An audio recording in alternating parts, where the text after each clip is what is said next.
Texas police officer forces black man to the ground not knowing he's the newly appointed federal prosecutor. Get on the damn ground.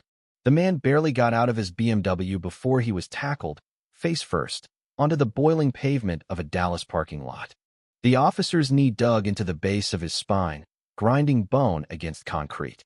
A hand yanked his briefcase away, scattering its contents: legal briefs, an ID badge, and a sealed letter embossed with the Department of Justice seal. None of it mattered.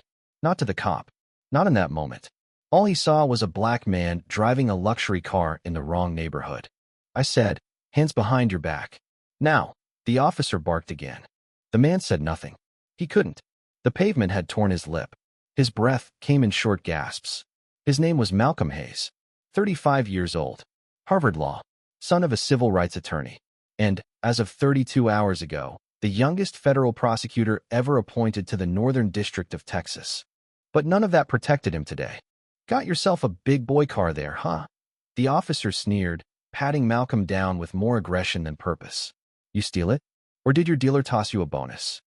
Malcolm's fingers curled into fists, not because of the pain, but because this was not the first time, nor the 10th, but it was the first time since being given the power to hold men like this accountable. And that changed everything. "Sir," Malcolm finally managed to choke out, "you're making a big mistake." The officer laughed a dry, sunburned laugh that smelled of disdain and authority unearned.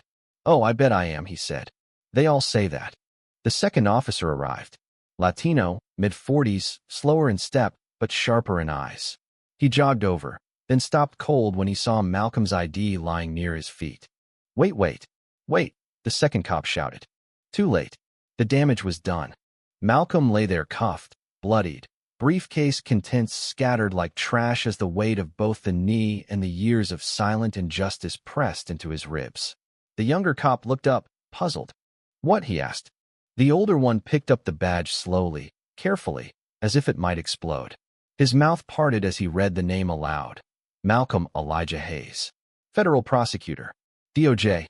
The silence that followed was grotesque. Malcolm didn't look at them. Didn't need to.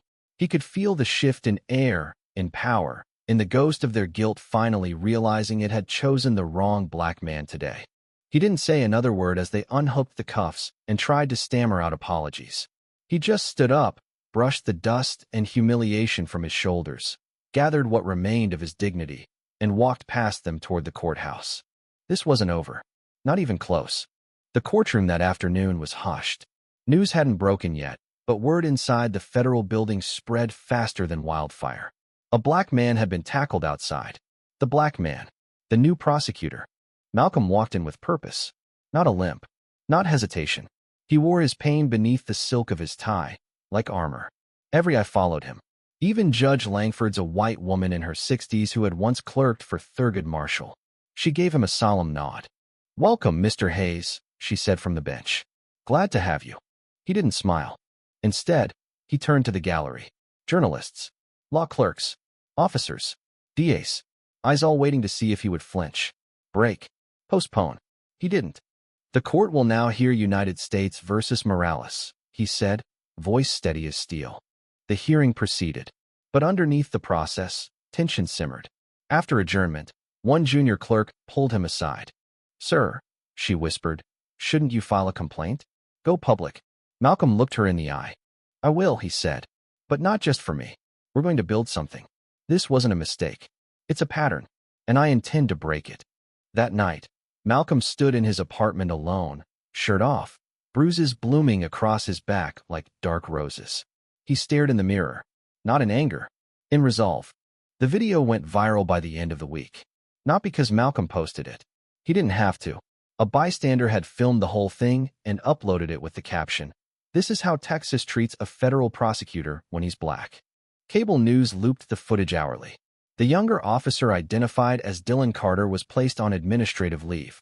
The older one, Luis Ortega, gave a statement through gritted teeth, saying it had all been a misunderstanding. But the DOJ didn't see it that way. Neither did the streets. Rallies began forming not just for Malcolm, but for every unnamed man and woman before him. Malcolm didn't attend the first one, or the second, but by the third, he stood on the steps of the courthouse and spoke. "I wasn't targeted because I'm a lawyer. Or a prosecutor, he said. I was targeted because I'm black. And that truth doesn't change with my title, it follows it. The crowd roared. But Malcolm didn't hear applause. He heard fuel. He felt the story beginning, not ending. Because justice wasn't just about pressing charges. It was about pressing change.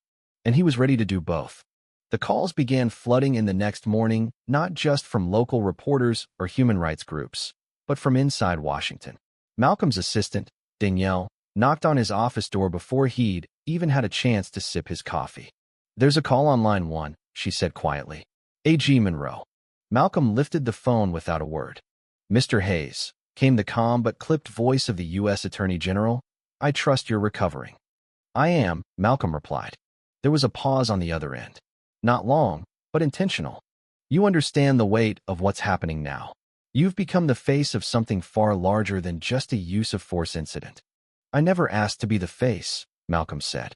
Doesn't matter, Monroe said. History rarely asks. The call ended with a directive. Hold a press conference, stay on message, and most of all, don't let it distract from the real work. But Malcolm couldn't shake the feeling that this was the real work. Later that day, he walked into a high-level meeting with the Dallas Police Internal Affairs Division. The room was heavy with suits and silence. On the far end sat Officer Dylan Carter, freshly shaven, hands folded, trying desperately to look remorseful. Malcolm remained standing. Let's make one thing clear, he began, voice even. I'm not here for an apology. I'm not here for PR. I'm here for accountability. Carter shifted in his chair, opening his mouth to speak, but Malcolm held up a hand. I know the script, Malcolm said. You'll say you feared for your safety. You'll say the car looked suspicious. You'll say the man wasn't cooperating, that he matched a description. You'll say, we followed procedure. But your procedure is the problem. The room stiffened. One of the IAD officers, a white man with thinning hair and a practiced smile, interjected. Mr. Hayes, we take incidents like this seriously. Then take this seriously, Malcolm said, tossing a file onto the table. It's not just me. 10 men, all black, all detained by Officer Carter over the past 6 months without formal arrest. 3 of them were forced to the ground. 1 had his wrist broken. There was no room for denial. The file was airtight. Witness statements, bodycam footage, medical reports, all cross-verified, all buried until now. This is bigger than Carter, Malcolm continued.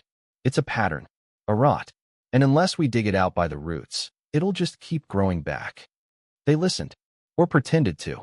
The meeting ended with promises of independent review and immediate suspension pending further inquiry. But Malcolm knew better. Accountability wasn't something they gave. It was something you took piece by piece, inch by inch. That night, Malcolm found himself sitting on his balcony, city lights flickering below. His phone buzzed with texts, emails, interview requests. He ignored them all. Instead, he called his mother. You were always going to end up here, she said gently. I just wish it didn't take this. I didn't want to fight like this, he admitted. His mother laughed softly. No one does. But we don't get to pick our battles, baby, just how we fight them. The next morning, Malcolm walked into his office to find someone already waiting, a teenager, maybe 17, lanky, dark skin, eyes hard with experience beyond his years. Danielle stood awkwardly nearby. He just showed up, she whispered.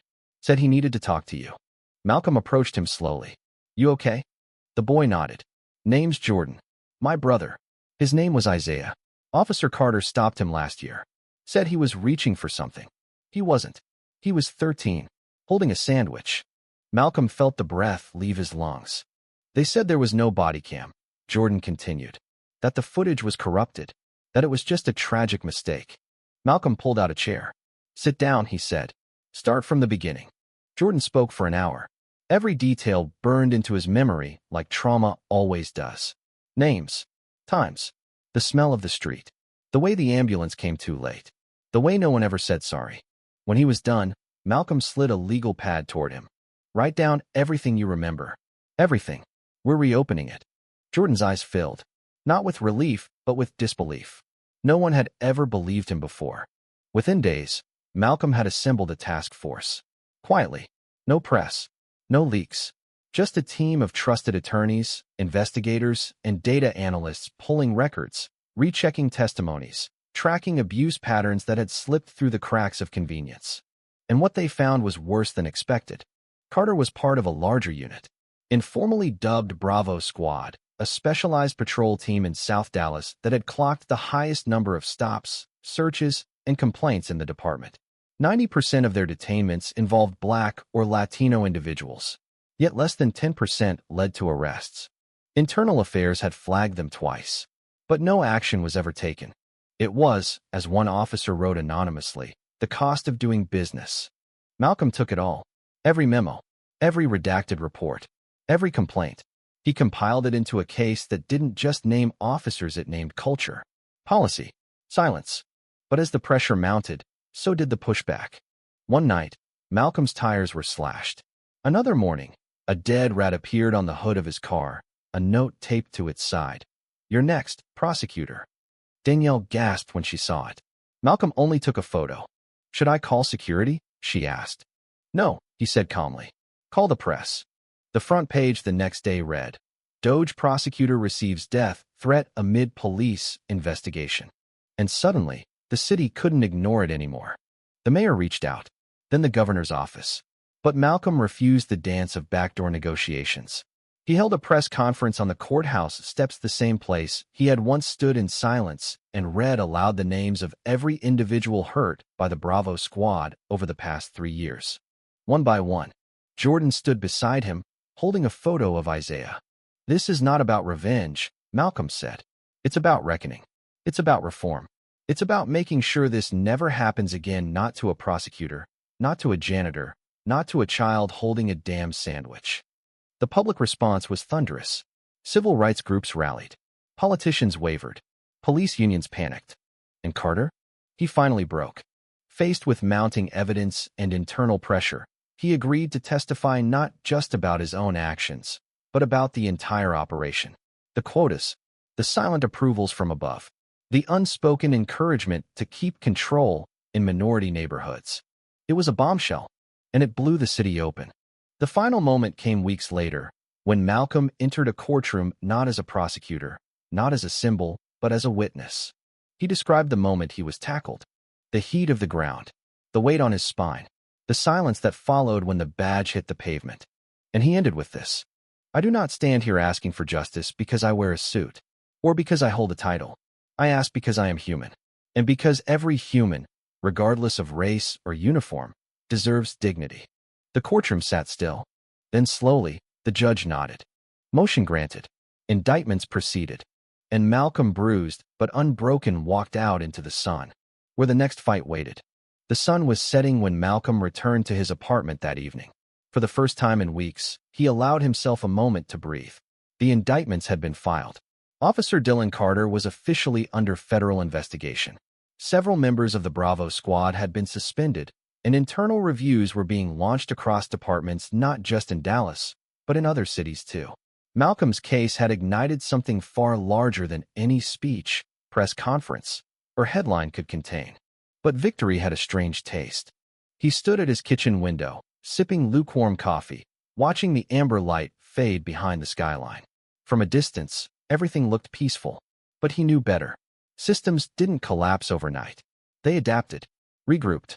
And if you weren't careful, they came back stronger, quieter, more subtle, more dangerous. His phone buzzed. A text from Danielle. "You need to see this. Link below." Malcolm clicked the link. A video, grainy, low quality, obviously shot in secret, showed 2 police officers in a back room. The audio crackled with background noise, but the words were clear enough to send a chill down his spine. "Let him push," one officer said. "He's loud now. They always burn out. And if he doesn't," the other replied, "then we bury him in red tape, or find a reason to transfer him. Everyone's got a weakness." The camera cut off. Malcolm stared at the screen for a long moment. His jaw tightened. It wasn't just resistance. It was a plan. The next morning, Malcolm met with DOJ security. They offered him protection, extra surveillance, a driver. "No," he said. "I want something better." The agent raised an eyebrow. "Which is?" "I want transparency." And that's exactly what he gave the public. That afternoon, Malcolm held another press conference, but this time, not on the courthouse steps. He chose a different backdrop, the neighborhood in South Dallas where most of the Bravo Squad incidents had occurred. The community that had long been silenced by fear, poverty, and resignation. He stood beneath a rusted basketball hoop in a cracked asphalt lot surrounded by row houses and boarded-up windows. Kids peeked from behind doors.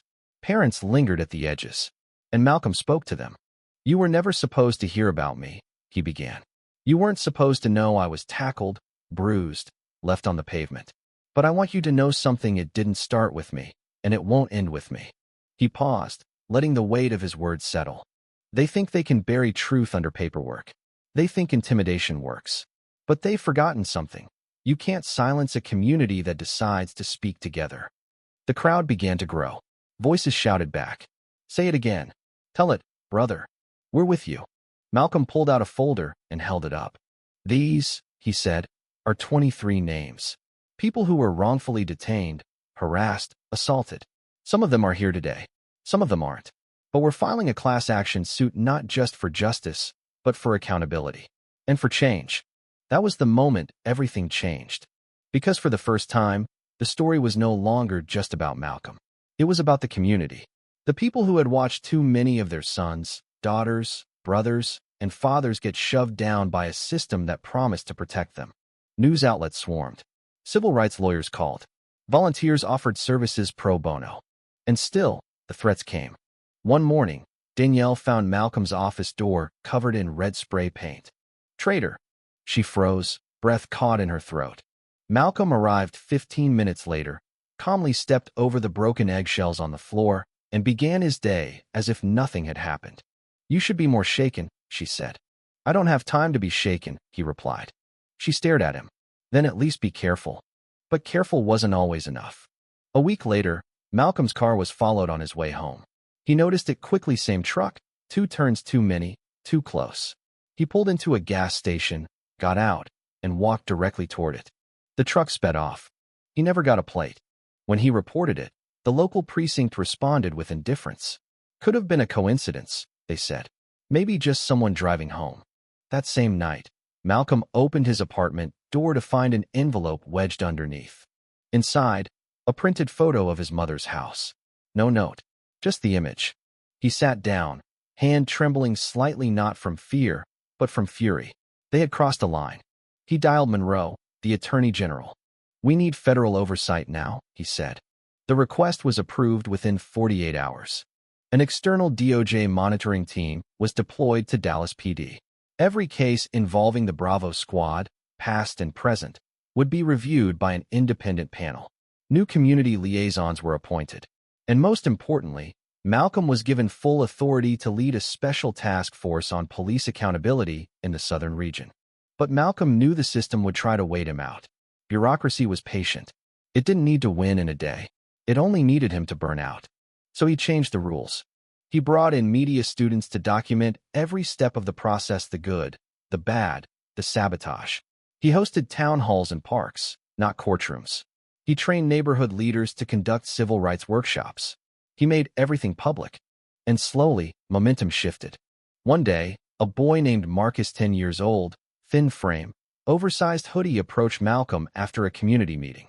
"You the guy who yelled at the cops?" he asked. Malcolm laughed. "That's one way of putting it." Marcus looked serious. "I want to be like you. Make him scared to mess with us." Malcolm knelt beside him. "Don't aim to make him scared. Aim to make them respect you." "But they don't." "Yet," Malcolm said. "But we're working on that." He handed the boy a business card. Not because Marcus needed it, but because it mattered that he had it. A symbol. A small badge of dignity. Weeks turned into months. Officer Dylan Carter entered a guilty plea, agreeing to cooperate with federal investigators in exchange for a reduced sentence. His testimony confirmed years of misconduct, quotas, and command-level complicity. The Dallas police chief resigned. 3 more officers were indicted, and the Bravo Squad was disbanded permanently. But the work wasn't over. In a packed courtroom, Malcolm stood once more, not as a victim, not even as a prosecutor, but as a witness to something rare: the slow, grinding birth of justice. Judge Langford called him forward during closing statements. "You've done more than prosecute cases, Mr. Hayes," she said. "You've forced a city to look in the mirror. That takes more than law. It takes courage." Malcolm didn't smile. He simply said, "Courage isn't the absence of fear. It's doing the work despite it." Outside, a crowd waited, some with signs, some with tears, some just watching. Malcolm stepped into the sunlight, uncertain of what would come next, but sure of one thing. The ground they tried to press him into, he had risen from it, and he was never going back down. 6 months after the verdict, Malcolm stood at the podium in Washington, D.C., invited as the keynote speaker at the National Civil Rights Summit. The room was packed with lawyers, legislators, activists, and cameras. Lots of cameras. Behind him, the screen displayed a looping reel of faces, victims of misconduct, survivors of systemic abuse, and the children left behind by violence that never made national news. Malcolm adjusted the mic, took a breath, and began. "I did not come here today to inspire you," he said. "I came to remind you." He let that hang for a moment. "Remind you that justice is not a destination. It is not a courtroom. It is not a badge, or a title, or a press conference. Justice is resistance. It is persistence. It is standing back up after you've been thrown to the ground and refusing to stay down." The applause was quiet at first. Then it grew, swelling like a wave. "But," he continued, "we cannot build justice alone. Not in offices. Not in courtrooms. Not even in protests. We build it together through truth, through policy, and through power that refuses to be silent." He paused, scanning the room. So many faces. Some hopeful, some hardened, some still skeptical. "You don't have to be a prosecutor to fight injustice," he said. "You just have to decide you're not going to be complicit anymore." After the speech, Monroe, the Attorney General, pulled him aside. "You ever consider running for office?" Monroe asked. Malcolm laughed, surprised. "That a job offer or a warning?" Monroe smiled faintly. "Both." He didn't answer. He didn't have to. Because Malcolm wasn't thinking about politics. He was thinking about what came next. Back in Dallas, change was visible, but fragile. The new police chief was a black woman named Cynthia Booker. She moved with purpose and a clipboard. In her first 3 months, she dismissed 8 officers for misconduct, restructured internal affairs, and mandated body cam reviews every week. But she knew policies weren't enough. "I need the community inside these walls," she told Malcolm during one of their joint sessions. "Not just yelling from the outside." So Malcolm helped her launch a new oversight committee, half lawyers, half civilians, tasked with reviewing every major stop-and-search incident in real time. It was messy, slow, bureaucratically nightmarish. But it worked. For the first time in decades, complaints dropped. Not because people stopped reporting, but because they were finally being heard. One afternoon, Malcolm returned to the same gas station where he'd once been tackled. It hadn't changed much. The pavement was still cracked. The same rusted sign still buzzed over the door. But behind the counter was a young man with wide eyes and a steady voice. "Mr. Hayes," he said, recognizing him immediately. "You don't remember me, do you?" Malcolm studied him. "No," he admitted. "I'm Devin. You helped my brother years ago. He'd been stopped by Bravo Squad. They broke his wrist. You got him compensation." Malcolm nodded slowly. "Yeah," Devin said. "He's in school now, studying criminal justice. Says he wants to be like you." Malcolm smiled, not because of pride, but because of proof. This was why the fight mattered. Not for headlines, not for office, but for continuity, for seeds that would grow long after he was gone. But peace was never permanent. A new case landed on his desk. Small town, Louisiana border. A young black woman, Talia Brooks, found dead in holding after a traffic stop. Official report said suicide. But the body cam? Missing. Medical records? Delayed. Witnesses? Moved. Danielle placed the file in front of him, face tight. "This one's different," she said. "Different how?" "More deliberate. More covered up. More dangerous." Malcolm opened the file. Saw the name of the arresting officer. Lieutenant David Hawthorne. He'd seen that name before. Former Bravo Squad. Transferred out of Dallas 4 months before the scandal broke. And there it was again, the pattern. Not erased. Just relocated. Malcolm flew to Louisiana that week. Quietly. No press. No grand entrance. He met with Talia's family. Listened to her mother cry without interruption. Sat with her younger brother, who hadn't spoken since the night she died. He walked the street where it happened. Stood outside the police station. Felt the tension in the air like a wire pulled too tight. That night, in his hotel room, he called Booker. "How many others were reassigned?" he asked. From Bravo. Yeah. She paused. 6. Malcolm cursed under his breath. And none flagged. They were passed off like deadweight. No official misconduct on record. Then we changed that, Malcolm said. We track them, state by state. If they're hiding behind badges in other departments, we shine light. Booker didn't hesitate. I'll authorize it. The next week, a new unit was formed, Interstate Pattern Accountability Task Force IPAT. Its sole mission, to identify officers transferred across jurisdictions to evade scrutiny and to investigate connections to new cases of force or misconduct. Talia's name became the first case file, not the last. Months later, Malcolm stood in a different courtroom, this time in Baton Rouge. Lieutenant Hawthorne sat at the defendant's table, pale and silent.